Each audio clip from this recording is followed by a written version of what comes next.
नमस्कार दोस्तों, आप सभी का एक बार फिर से बहुत बहुत स्वागत है मेरे इस यूट्यूब चैनल पर।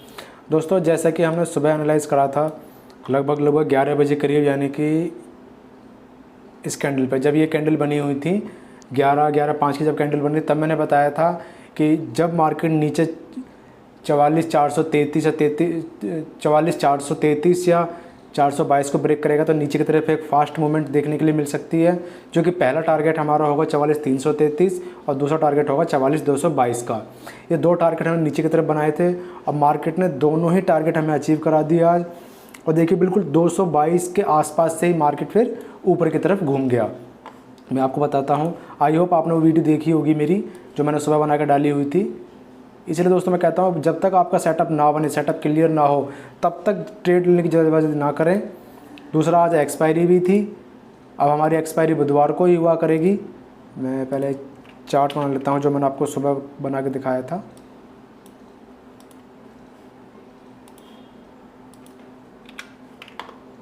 ये देखिए दोस्तों, ये दो लेवल मैंने ऊपर और नीचे की तरफ निकाले हुए थे सुबह।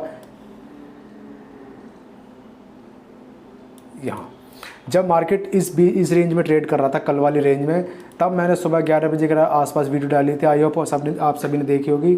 जब मैंने बताया था कि मार्केट जब इस लेवल के पास आकर 433 422 के पास आसपास आकर कोई सेटअप बनाएगी तो नीचे की तरफ अच्छी खासी मूवमेंट देखने के लिए मिलेगी, जिसमें कि हमारा पहला टारगेट 333 का होगा और दूसरा टारगेट 222 का, 44,222 के आसपास का। और मैंने यही बताया था कि मार्केट जैसे ही इस रेंज से बाहर निकलेगी तो यहाँ जो 100-125 पॉइंट की जो रैली होगी बहुत फास्ट होगी। अब मार्केट ने देखिए 15 मिनट में ही हमें अपनी लगभग 90 पॉइंट की रैली दे दी थी। मैंने जो ट्रेड लिया दोस्तों इस कैंडल पे लिया था। ये जो कैंडल बनी थी 11:35 की, इस कैंडल में मैंने ट्रेड लिया और जैसे ही मेरे पहले लेवल के आसपास आया मैंने वहाँ अपनी पूरी की पूरी क्वान्टिटी निकाल दी थी। फिर दूसरा ट्रेड मैंने इस कैंडल के आसपास लिया था 12:25 के आसपास आके। अब मार्केट जैसे यहाँ कैंडल आई और 270 के आसपास आके फिर यहाँ कंसोलिडेट करने लगी तो मैं 1 बजे वाली कैंडल पे निकल चुका था अपनी क्वांटिटी लेकर सारी। उसके बाद मार्केट ने दूसरा लेवल भी हमारा अचीव करा दिया। अब कल के सेशन में देखते हैं कि मार्केट में कल कहाँ ट्रेड देख सकती है। अब दोस्तों कल का जो सिनेरियो होगा, कल का भी मेरा यही सिनेरियो होगा कि मार्केट अगर 44,444 यानी कि ये रेंज जो आज की और जो कल की जो रेंज बनी हुई थी, ये दो रेंज, मार्केट अगर इसी रेंज में ओपन होती है कल की डेट में, कल मैं ज़्यादा बड़ी मूवमेंट सोच भी नहीं रहा हूँ क्योंकि कल बृहस्पतिवार है। कल को जैसे पहले हमारे शुक्रवार को ज़्यादा बड़ी मूवमेंट नहीं होती, इसी तरीके से कल भी हो सकता है। मार्केट अगर इसी रेंज में कल ओपन होती है 444, नीचे की तरफ 444, इसे थोड़ा सा ऊपर कर लेता हूँ ये, और ऊपर की तरफ 555, इस रेंज में ओपन होती है और इस पॉइंट पर आके यहाँ आकर कोई कंसोलिडेशन करती है मार्केट, उसके बाद 566 555 को ऊपर की तरफ निकालती है तो मैं ऊपर की तरफ ट्रेड देखूंगा, जो कि मेरा पहला टारगेट होगा 44,666 का और दूसरा टारगेट होगा 44,755 का।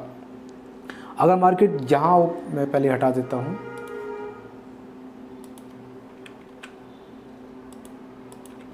ये देखिए मार्केट अगर आज की ओपनिंग के आसपास यानी कि 477 400 500 के आसपास ओपन होकर सीधी 555 को निकाल दिया है तो मैं जल्दबाजी ट्रेड लेने को जल्दबाजी नहीं करूंगा। हाँ, अगर मार्केट इस रेंज में कहीं भी ओपन हो, उसके बाद प्राइस एक्शन बनाती हुई धीरे धीरे यहाँ पर आए, इस लेवल पर आकर मार्केट रुकनी चाहिए। यहाँ मार्केट अगर कंसोलिडेशन करती है उसके बाद ऊपर की तरफ निकलती है तो वही लेवल होंगे 666 का और 755 का। नीचे की तरफ मैं देख रहा हूँ कि मार्केट ने जो ये रेंज बनाई हुई है, अभी आज जो रेंज बनाई है 355 और ये 222 के आसपास की, यानी कि लगभग देखे तो हम 120-110 पॉइंट की जो रेंज बनी है, ये मैं पहले हटा देता हूँ, रेंज बनाते हैं पहले हम।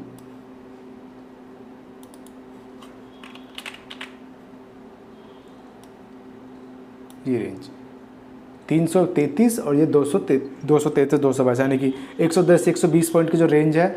मार्केट अगर इस रेंज में ओपन होता है कल के सेशन में और यहाँ आके 222 के आसपास आके कोई प्राइस एक्शन, कोई कैंडल ऐसी बनाता है जिससे मुझे बिलीव होगा कि अब मार्केट यहाँ से ब्रेक डाउन कर सकती है, तो मैं नीचे की तरफ ट्रेड लूँगा, जो कि मेरा पहला टारगेट होगा 44,611 का और दूसरा टारगेट होगा 44,055 के आसपास का।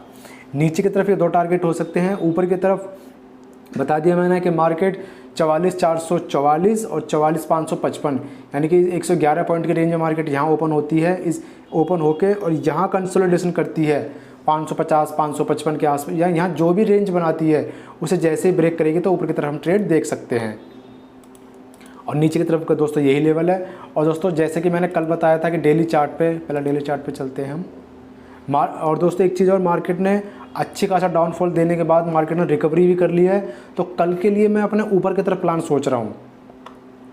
डेली चार्ट पे चलते पहले, ये देखिए डेली चार्ट पे जो हमने एक रेंज बनाई हुई थी ये वाली, अब मैंने बताया था कि मार्केट जब तक इस रेड कैंडल से ऊपर, इस रेड कैंडल के अंदर क्लोज कर रही है तब तक उम्मीद है कि मार्केट ऊपर की तरफ ब्रेकआउट कर सकती है।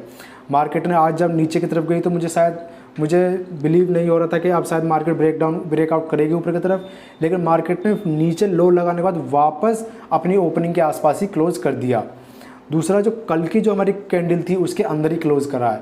अब मार्केट के लिए 300 जो वाला लेवल है, अगर मार्केट 300 के लेवल से ऊपर ट्रेड करती रहती है और जैसे ही 755 के आसपास से क्लोज करती है या फिर यहाँ पे कंसोलिडेशन करती है तो हमें ऊपर की तरफ टारगेट देखने के लिए मिल सकते हैं।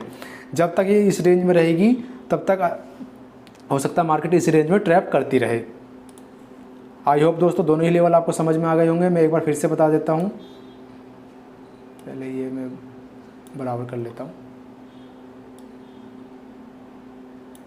ये देखिए दोस्तों, ऊपर की तरफ पहले हम यहाँ देखते हैं, मार्केट अगर इस रेंज में ओपन होती है 333 और ये 222 233 यानी 110 से 120 पॉइंट की जो रेंज है, इस रेंज में मार्केट ओपन होकर नीचे की तरफ निकलती है तो पहला टारगेट 44,111 का, दूसरा टारगेट 44,055 का हो सकता है। और अगर मार्केट इस रेंज में ओपन होती है कहीं और इसके बाद ऊपर की तरफ निकलती है तो पहला टारगेट वही 44,666 का, यानी कि कल की और परसों की जो हाई था उसके आसपास का, और दूसरा 44,755 के आसपास का। ये दो ट्रेड हो सकते हैं। चलिए देखते हैं अब कल की वीडियो में मिलते हैं। चलिए दोस्तों, धन्यवाद दोस्तों।